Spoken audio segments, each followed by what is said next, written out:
राधे राधे दोस्तों, जय श्री कृष्ण। ये हम आपके समक्ष दूसरी वीडियो के साथ में प्रस्तुत हुए हैं। पिछला वीडियो में हम आपको गीता के महात्म के बारे में प्रकाश डालने का प्रयास किए थे। वैसे जितना भी हमने गीता का महात्म बताया उतना ही नहीं है, गीता का महात्म इससे कहीं अधिक है। गीता के महात्म का संक्षिप्त वर्णन हमने आपके समक्ष प्रस्तुत किया था। अब आज हम लोग गीता के प्रथम अध्याय से अपनी यात्रा को शुरू करेंगे। गीता में कुल 700 श्लोक हैं। ये 700 श्लोकों की ये 18 अध्याय की गीता है, जिसमें 4 उवाच हैं। पहला श्री भगवान उवाच, दूसरा श्री अर्जुन उवाच, तीसरा संजय उवाच और एक उवाच धृतराष्ट्र उवाच।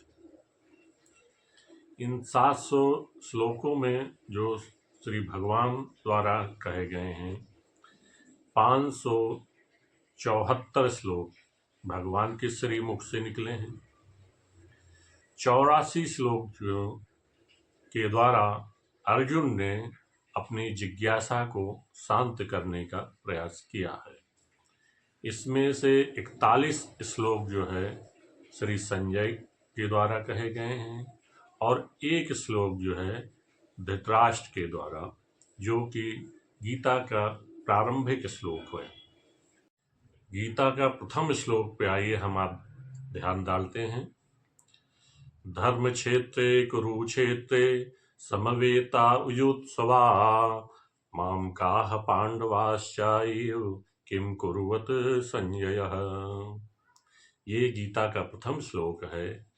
इसमें धृतराष्ट्र संजय से कहते हैं कि धर्म क्षेत्र में, जो कुरुक्षेत्र का नामक स्थान में, इसको धर्म क्षेत्र भी बोला जाता है, इसमें मेरे पुत्रों द्वारा और पांडव के पुत्रों द्वारा क्या किया जा रहा है। यहाँ देखिए, धृतराष्ट्र एक आंख से अंधा है ही है और वो मानसिक अंधा भी है। इसका ये परिचय ये देता है कि धृतराष्ट्र का मामकाह और पांडवा, यानी ये भेद बुद्धि जो है धृतराष्ट्र की, इसमें पांडवों को, जबकि उसी वंश कुरुवंश से पांडव भी संबंधित हैं और कौरव दोनों कुरुवंश के हैं, लेकिन वो अपने पुत्रों को मामकाह शब्द से संबोधित करता है और पांडवों को जो है पांडवाह पुत्र कहता है, जबकि दोनों एक ही कुरुवंश से संबंधित हैं। तो भगवान, इसमें एक धृतराष्ट्र के मन में ये भी शंका है कि क्योंकि धर्म क्षेत्र कुरुक्षेत्र जो है वो धर्म क्षेत्र भी है, तो धृतराष्ट्र ये सोचता है कि कहीं ऐसा तो नहीं है कि धर्म के क्षेत्र में स्थित होने पे मेरे पुत्रों दुर्योधन ने कहीं उसकी मति जो है बदल तो नहीं गई है, लिहाजा वो संधि की तुलना कर ले। इसलिए इस जिज्ञासा भरे शब्दों से वो संजय से पूछता है, किम कुर्वत, उन लोगों ने क्या किया, कहीं मेरे पुत्रों और पांडवों के बीच में संधि तो नहीं हो गई, या ये युद्ध न लड़ा जाए और पूरा राज्य जो मेरे पुत्र का है उसमें से आधा हमें देना पड़ जाए। इस अभिलाषा के शांति के लिए उसने संजय से ये मूर्खता बड़ा क्वेश्चन किया है। उसके बाद गीता के अग्रिम श्लोकों में संजय ने सैन्य निरीक्षण का वर्णन किया है कि दोनों तरफ की सेनाएं कैसे खड़ी हैं। 18 क्षौणी सेनाएं हैं, दोनों तरफ युद्ध के लिए आतुर हैं। उसमें से एक पक्ष कौरवों का है, दूसरा पांडवों का है।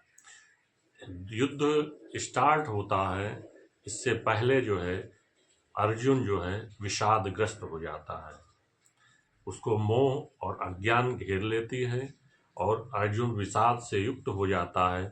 उस बीच का संवाद जो है इस अध्याय में भगवान श्री कृष्ण से अर्जुन जो है कहता है, जिसमें से अब सैन्य निरीक्षण के मतलब दोनों पक्षों की सेनाएं खड़ी हैं और अंत इसके बाद जो है श्लोक जो है 20वें श्लोक से हम आप आगे चलेंगे।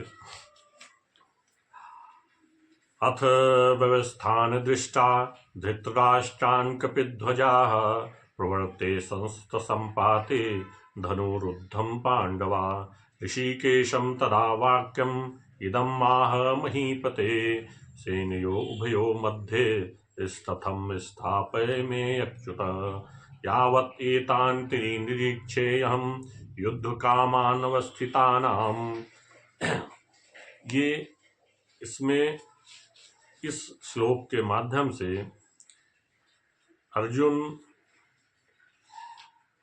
अथ व्यवस्थान धृतराष्ट्रान् कपिध्वजाः प्रवर्ते शस्त्र संपाते धनुरुद्धम पांडवाम। यहाँ पर अर्जुन का रथ जैसे ही दोनों सेनाओं के मध्य में पहुंचता है, अर्जुन का रथ भगवान श्री कृष्ण उसमें सारथी रूप में बैठे हैं। 4 सफेद घोड़े लगे हुए हैं। उन घोड़ों की लगाम भगवान के हाथ में है। रथी के रूप में अर्जुन अपने गांडीव को लेकर खड़ा है और उस रथ की शोभा इतनी शोभायमान है कि रथ की ध्वजा पर श्री हनुमान जी साक्षात विराजमान है। अर्जुन के रथ को नंदी घोष कहा जाता है। ये अर्जुन को अग्निदेव ने दिया था, इसलिए इस रथ का नाम नंदी घोष है। और अर्जुन के रथ में जो 4 पहिए 4 घोड़े लगे हैं वो सफेद रंग के हैं। सफेद रंग धर्म का द्योतक होता है और ये 4 घोड़े ही क्यों लगे हैं, इनका भी एक ये है कि 4 ये घोड़े जो हैं धर्म, अर्थ, काम और मोक्ष, ये 4 के द्योतक हैं। पहला धर्म। धर्म का मतलब जो व्यक्ति को परमात्मा की ओर ले जाए या परमात्मा से जोड़े, उसे धर्म कहते हैं। दूसरा अर्थ। अर्थ का मतलब जो धर्म युक्त अर्थ कमाया जाए उस अर्थ कहते हैं। उस अर्थ से व्यक्ति अपनी आवश्यकताओं की तो पूर्ति करता ही है, साथ में समाज की सेवा भी करता है। अगर व्यक्ति धर्मयुक्त होगा तो उसका अर्थ जो कमाएगा वो भी धर्मयुक्त ही कामों में लगेगा। इसलिए जहाँ धर्म होगा तो वहाँ अर्थ भी शुद्ध होगा, धन भी शुद्ध होगा। धर्म, दूसरा अर्थ और तीसरा काम। काम मतलब इच्छाएं। जो व्यक्ति धर्मयुक्त है या धर्मयुक्त जीवन जीता है तो धर्मयुक्त धन भी कमाता है, तो उसकी इच्छाएं भी धर्मयुक्त ही होती हैं। धर्म के इतर वो कभी सोच ही नहीं सकता है और कोई गलत काम करने की उसके मन में विचार आ ही नहीं सकते हैं। तो इसकी इच्छाएं और कामनाएं ये दोनों जो हैं धर्मयुक्त ही होंगी, धर्म के इतर एक भी बिल्कुल नहीं होंगे। चौथा है मोक्ष। मोक्ष का मतलब इस सांसारिक जीवन में आवागमन से मुक्ति। जैसा तक सामान्यता लोग जानते हैं, सांसारिक जीवन का पुनरागमन से मुक्त होना ही मोक्ष होता है। बार बार पुनरपि जननी पुनरपि मरणम पूर्णपि जननी जठरे शयनम।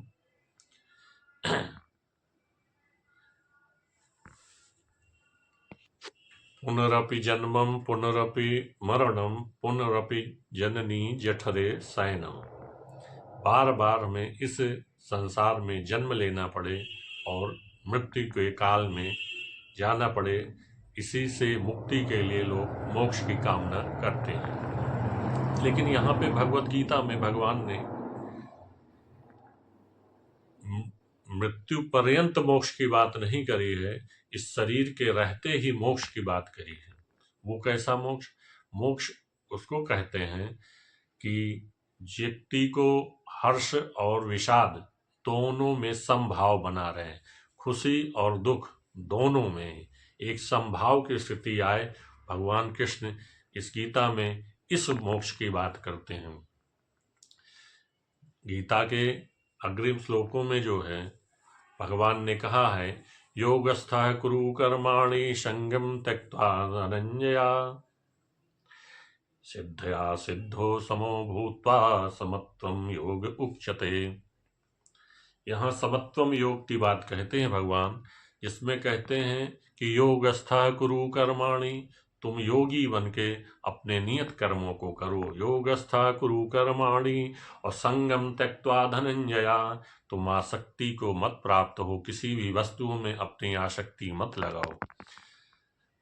और सिद्धया असिद्धया समो भूत्वा, सिद्धया सिद्धया मतलब कि चाहे हमें जय मिले, चाहे पराजय मिले, चाहे सफलता मिले, चाहे निष्फलता मिले, उसमें समभाव बना रहे। ऐसे योगी को यहाँ पे भगवान ने गीता में समत्वम योगी की श्रेणी में रखा है।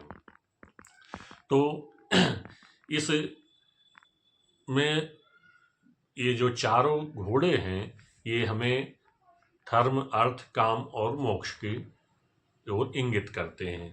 सफेद घोड़े धर्म के द्योतक होते हैं और इन पे अर्जुन जो है रथी के समान बैठा है और उसके ध्वज पर साक्षात भगवान हनुमान जी का विराजमान है। और ये गीता जो भगवान गीता में श्लोकों के माध्यम से अर्जुन को जो संदेश दे रहे हैं, इसमें इस गीता को साक्षात सुनने वाले कुरुक्षेत्र में नंबर 1 अर्जुन जो शरणागत है भगवान के, वो साक्षात सुन रहे हैं। दूसरे नंबर पे साक्षात सुन रहे हैं हनुमान जी गीता।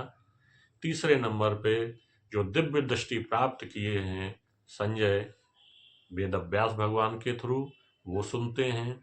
और उनके माध्यम से जो है एक बड़ा भाग्यशाली किरदार है धृतराष्ट्र, जिसको संजय जो है इस गीता का श्रवण कराते हैं। तो इस प्रकार से ये सभी लोग जो है भगवान के मुख से साक्षात गीता का श्रवण करते हैं। अब कुरुक्षेत्र में तो 18 अक्षौणी सेनाएं हैं, और भी लोग हैं, बड़े बड़े महान रथी भी हैं, लेकिन उन लोगों ने नहीं सुनी। भगवान के मुख से सिर्फ अर्जुन और जिनका नामों का हमने विवरण किया है, उन्होंने ही डायरेक्ट साक्षात सुनी थी, क्योंकि बिना पात्रता आए कोई भगवान से कुछ चीज पा नहीं सकता है।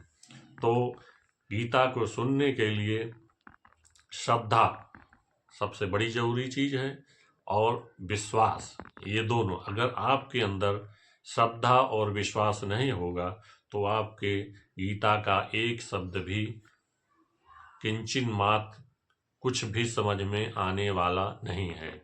इसलिए मानस में भी तुलसीदास जी ने कहा है, जे श्रद्धा संबल रहित नहीं संतन कर साथ, अतिन कहु मानस अगमयति जी नहीं न प्रिय रघुनाथ।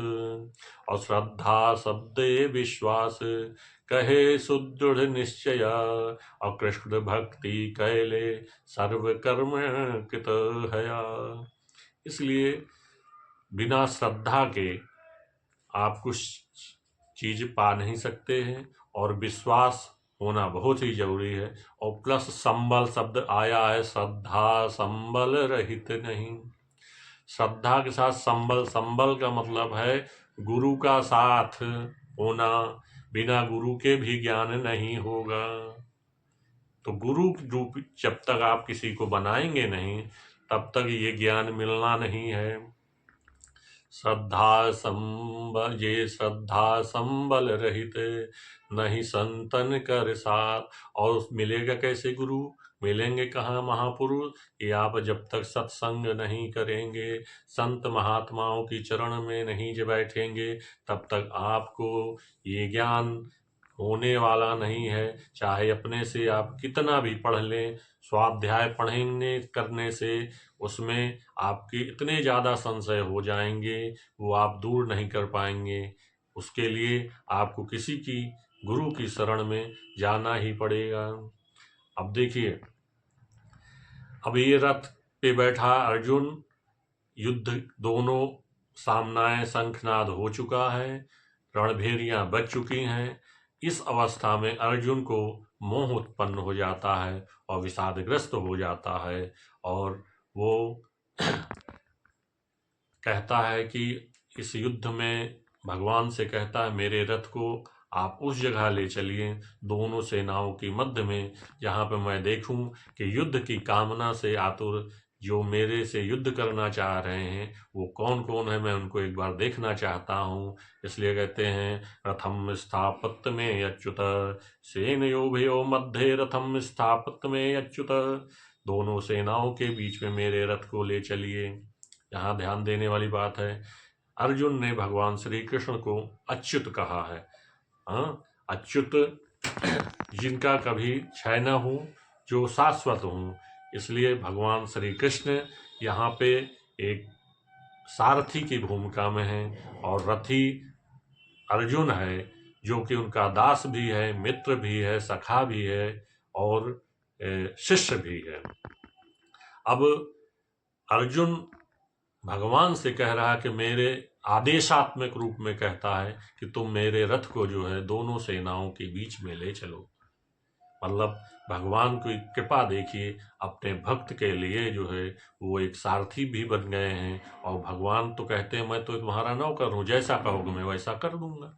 तुरंत भगवान जो है उस रथ को दोनों सेनाओं के बीच में ले जाकर स्थापित कर दिया। एवं मुक्ता ऋषिकेशो गुणाकेशः भारत, सेनयोभयो मध्ये स्थापयित्वा रथम उत्तमम्। भगवान श्री कृष्ण दोनों सेनाओं के बीच में उत्तम रथ को स्थापित कर दिया, और उसके बाद अर्जुन दोनों तरफ देखता है कि मेरे से लड़ने वाले हमारे आपस के संबंधी, गुरु मित्र संबंधी, साला ससुर, ये आदि सब जो है युद्ध की कामना लिए इस कुरुक्षेत्र में खड़े हैं।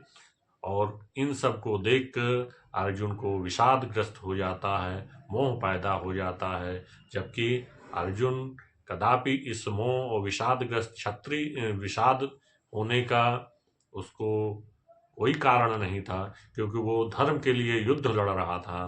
वो तो जो धर्म के लिए युद्ध लड़ता है उसे इस तरह की विषाद होना, अज्ञानता के घोर अंधकार में डूबना शोभा नहीं देता है। आगे के श्लोकों पे चर्चा हम आगे फिर करेंगे। अगर कहीं कुछ त्रुटि रह गई होगी तो उसको क्षमा करिएगा। अगर अच्छा लगा हो तो मेरे इस वीडियो को लाइक, शेयर और सब्सक्राइब करिएगा, जिससे आगे वाले नोटिफिकेशन आपके मोबाइल पे मिलते रहें। और शेष आगे फिर। जय श्री कृष्ण, जय राधे।